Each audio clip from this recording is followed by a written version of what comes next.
Coming up on Time for Hope. Virtually any time there's any major hormonal shift in a woman's life, whether it's postpartum, whether it's prior to menses, or whether it's the menopause, there can be some emotional changes. And it's not all just in your head. Join Dr. Frida Cruz, licensed professional counselor, and her guests as they provide practical solutions to real-life problems on Time for Hope. I'm Dr. Frida Cruz, and it's a joy to have you join us today for another edition of Time for Hope, a faith-based mental health program. We are privileged to have with us today board-certified obstetrician and gynecologist Dr. Ron Eaker, and we're going to be discussing his newest book, A Woman's Guide to Hormone Health.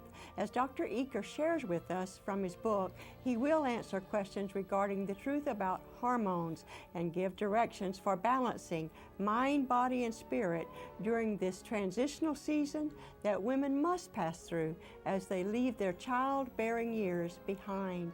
And men, Dr. Eaker has some help for you as you try to live with and support the women in your life during this passage. Stay with us.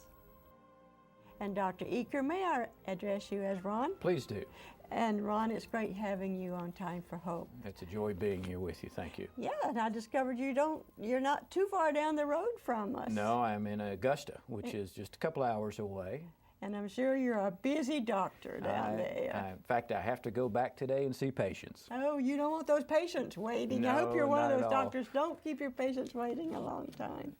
You've written this book, and we've already mentioned it, A Woman's Guide to Hormone Health, the subtitle being The Creator's Way for Managing Menopause.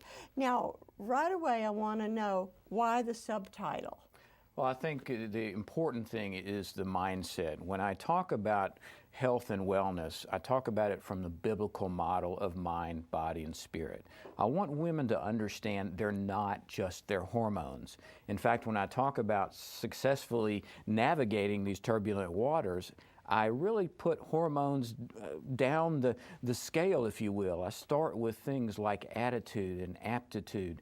But I believe that if we view our health from our biblical worldview, then we have to take into account the teachings in Scripture. I think it applies to all aspects of our life, not just our religious life or not just our church, but our physical well-being. And I think that's so critical to understand, and that was a very important part of this book. And really what I feel distinguishes it from a lot of other books on menopause is it takes that biblical comprehensive approach to health and wellness and takes women out of that belief system that they are just simply their physical body. We're human beings in a physical body, but we're really spiritual beings in a human body.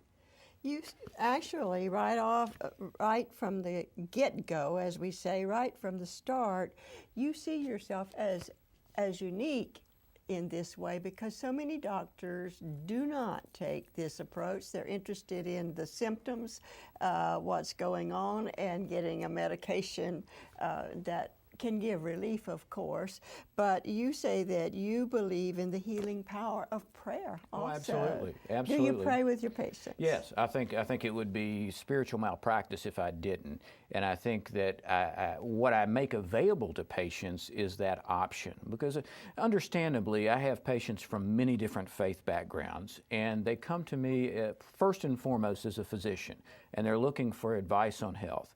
But I do subtle things that allow folks to understand that they can be open to ask for prayer. For example, I have a little small embroidered cross that I wear on my lab coat. And that's not beating anybody over the head with that kind of information, but what it does is it opens the door and it says, you can talk to me about your spiritual needs as it relates to your health. Now, I'm not a trained spiritual advisor. I'm not a priest. I'm not a rabbi. I'm not someone trained in the religious background. So I know my limitations, but I also know that many people want to have their physician to be able to discuss these kind of issues with them. So I will pray with people before their surgeries, for example. If a patient comes in and after our encounter asks for prayer, I'm very open to that. And patients, I've never had a patient ever reject that when that's been offered. That's amazing.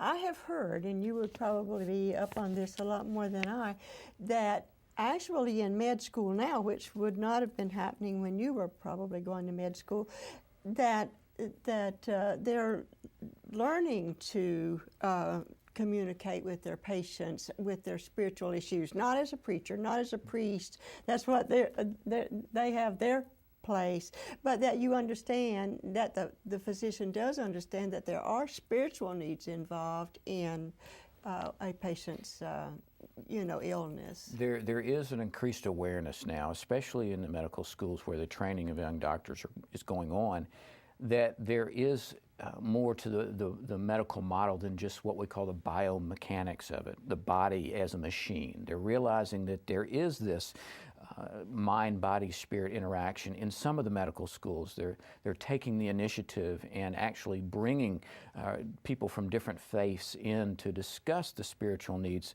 of the patients, to allow doctors to understand how to take a spiritual history, for example, and to see how that interacts. What's interesting is this interest in the connection between faith and physical health is not being brought about so much by the church now as it is by science, which is really kind of exciting from a medical background, as we're seeing that many institutions, for example, Duke and Harvard, have whole branches in their medical schools that study the relationship between faith and physical well-being. So we're being able to bridge that gap that's been artificially created in the last few years, and helping folks to understand that there is much more to their health and well-being than just taking a pill, for example. Well, of course, as a Christian psychotherapist and professional counselor, that's exciting to me because we've been bridging that gap for a long time, actually pioneering that, and I'm sure that's what's happening in the medical schools. But right now it's time for a break. We have a lot more to talk about, and we'll be right back.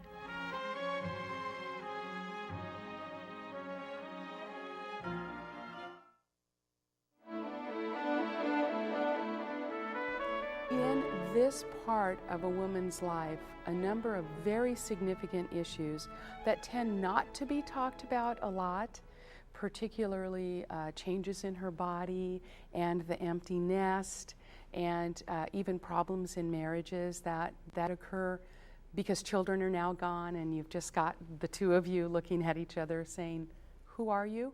We have the changes that are going on in our bodies. Yes, we have menopause.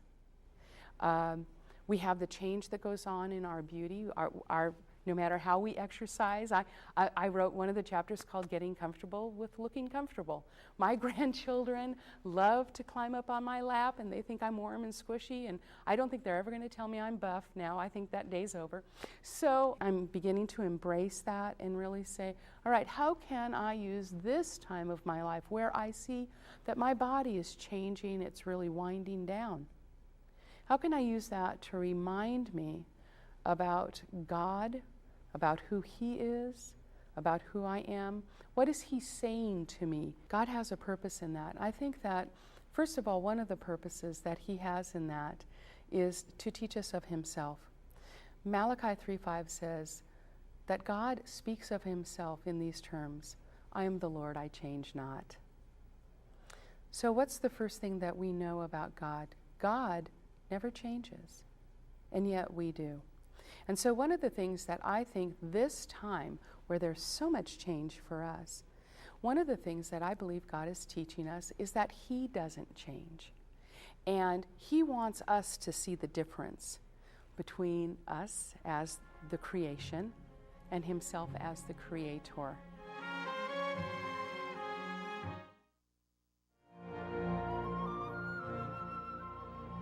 It's great having you join us on Time for Hope as we talk with Dr. Ron Eaker about his book, A Woman's Guide to Hormone Health. But as always, I want to share something from a viewer and then ask our guest to help us out with this particular situation. I'm a diabetic woman turning 60 this year and on lots of medication. I'm desperate. I sit at home all day, don't go out, and don't do any housework. Life is just passing me by. I am always very tired and sleep so much, sometimes just to escape. I don't really mix well with anyone, so I have no friends. I do not know what to pray or do. Please pray for me, and thank you for that. And we appreciate the fact that this person has trusted us with their situation. The word desperate, of course, is alarming to me, and I can see things that I'm going to be talking with Dr. Eaker about in this particular prayer requests that even fit into my area as a professional counselor. If you haven't shared your prayer request with us, we encourage you to do that. We always take them to God. We know with Him there is hope. There is a hope of healing, hope of recovery, hope of some positive changes coming, especially when a person is willing to make those changes. I also direct you to the Time for Hope website. Always want to do that. Many resources there. We'll be adding Dr. Eaker's book to that resource list. And we always encourage you to help us financially with this program. We always are wanting to extend it, and even if we just kept what we have, it's quite expensive to stay on the stations and have the outreach that we already have. So if you can help us out financially, we would appreciate it.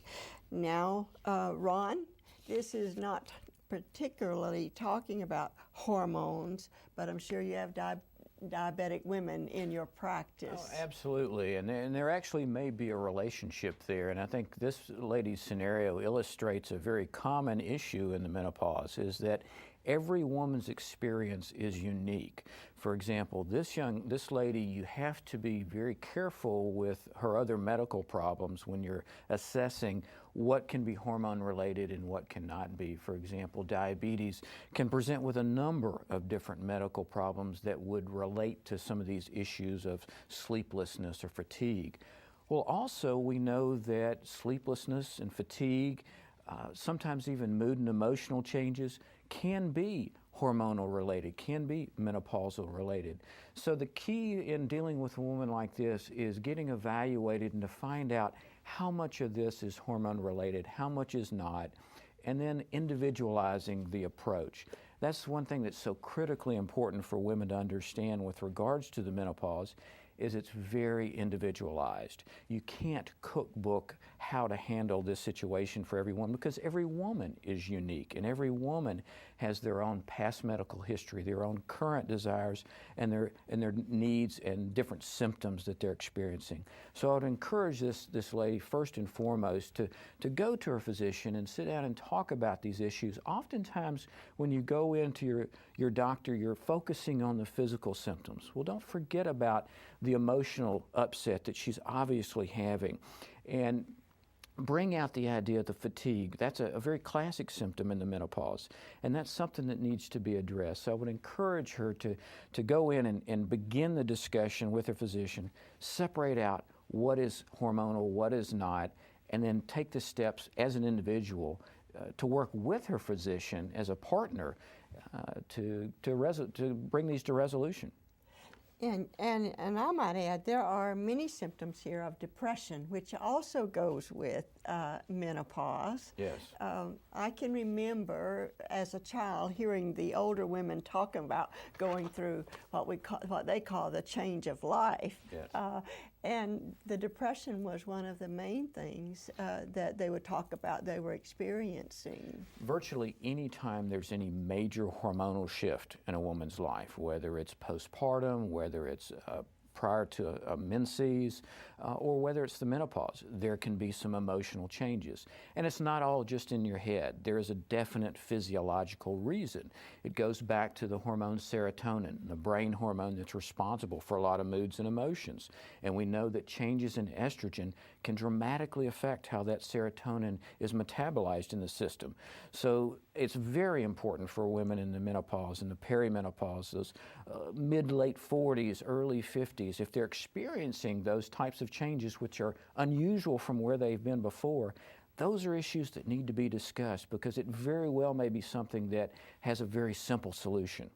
Well, one thing we would encourage her to do is to get up and do something. Absolutely. Take that first step. Yeah, the sleeping and the going along with it, she's going to feel worse and worse, and the desperation is, going to be intensified. So we would say, find a friend or find a counselor, somebody that jumpstart her, or as you said, if she would start with her physician, one that will hear her, yes, one that will give her some time. And believe it or not, I'm on the other end. It's sometimes hard to find one sure, that has time to listen to all of these complaints before they're ready to hand out a prescription and send them home. And that's where a good support network comes into play. If she can find a friend who is very pleased with their physician, word of mouth is the best referral, and find someone who will take the time. And for this lady, that's critical, is the time.